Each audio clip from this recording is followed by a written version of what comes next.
There never was a blacker Christmas for the civilized world than the Christmas of 1941. Millions of people had lost their homes, their families, their country.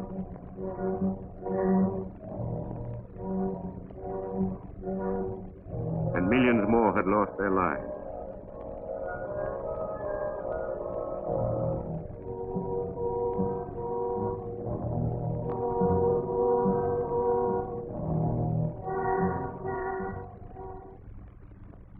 Four-fifths of all the people in the world were involved in the greatest struggle in history.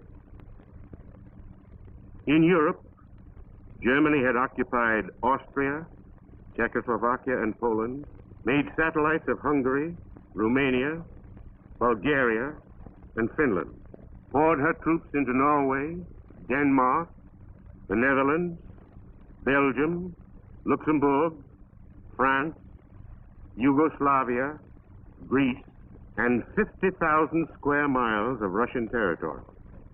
Fascist Italy had seized Albania and Ethiopia in Africa.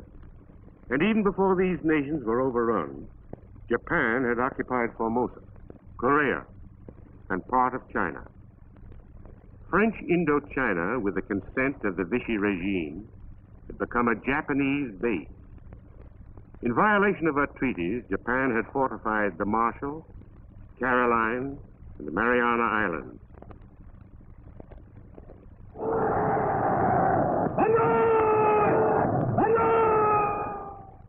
Cordell Hull, American Secretary of State, had used every means at his disposal to check Japanese aggression. In November 1941, Americans hoped that his efforts were meeting with success, when the Japanese sent Saburo Kurusu, a special envoy, by plane to Washington. But Kurusu's trip was only a smokescreen. Even while the negotiations were in progress, Japanese aircraft carriers loaded with planes had started out for Pearl Harbor, December 7th, 1941. It was a logical target, this great naval base in the Hawaiian Islands, 2,500 miles from California, 3,000 miles from Japan. The sneak attack succeeded in sinking or damaging 19 American ships, destroying 150 planes, and killing 3,077 men. By crippling this naval base, Japan became temporarily master of the Pacific. And Germany and Fascist Italy declared war on the United States.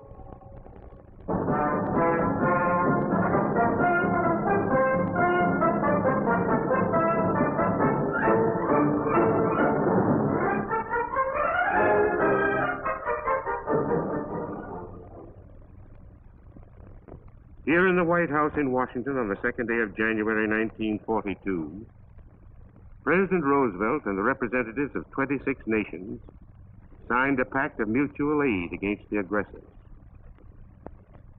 The pact reads,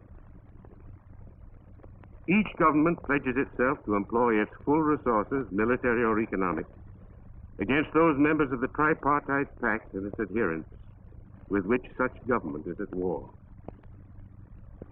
Each government pledges itself to cooperate with the government signatory hereto, and not to make a separate armistice or peace with the enemy. But it was a long time before the power of these United Nations could be felt. England, the last fortress of resistance in the West, lay only a few miles from Nazi-dominated Europe. The cities were under constant bombardment by the Germans. Russia, bearing the brunt of the vast German attack, had to evacuate all of her great industries and rebuild them hundreds of miles from the war front. The people of China had been forced to carry whole factories back out of range of the Japanese advance. Only America, free from bombing and invasion, was able to produce to her full capacity. But her factories were not yet equipped for war. An industrial miracle had to be performed. Factories had to be rebuilt. retooled. The machines of peace removed. Those of war built and installed. Men who had made automobiles learned to make tanks and planes. Men who had repaired watches now made precision flight instruments. Women who had been housewives learned strange new skills.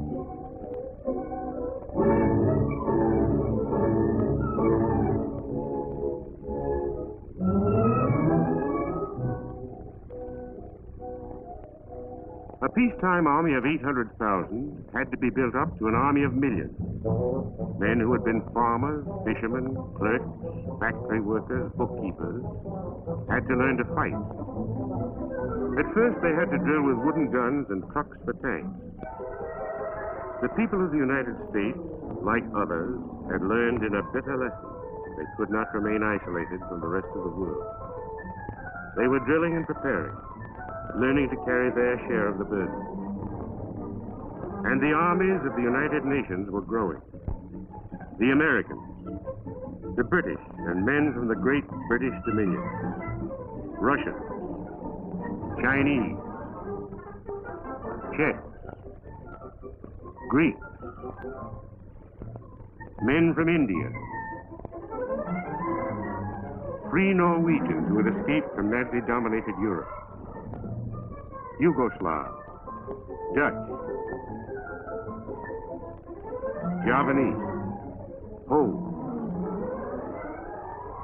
Danes, Luxembourgers, and Belgians, Filipinos, and free Frenchmen rallying to the fight under the standard of General de Gaulle.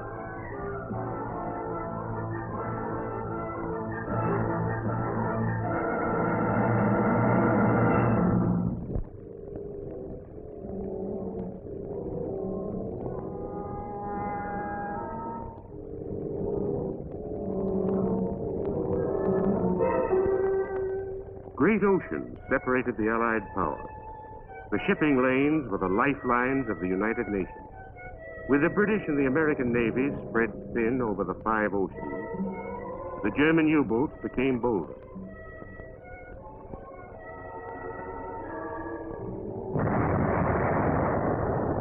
This was the Battle of the Atlantic in 1942.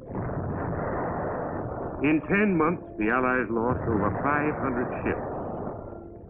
With each of these sinkings went down tons of desperately needed supplies for the fighting front in Russia, England, and Africa.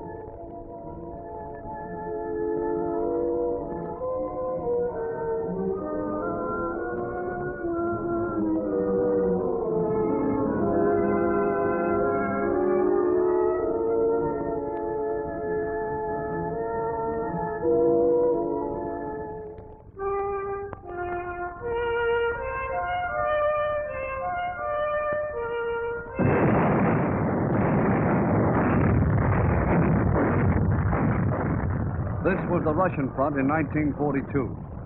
The Germans advanced, looting, torturing, murdering as they went. The casualties ran into the millions.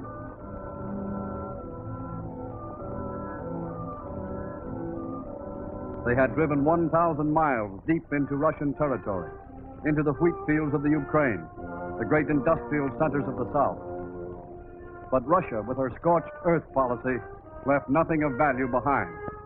Wheat which could not be harvested was set afire. Bridges were blown up, dams, railroads, power plants. Nothing was left that might be of use to the enemy.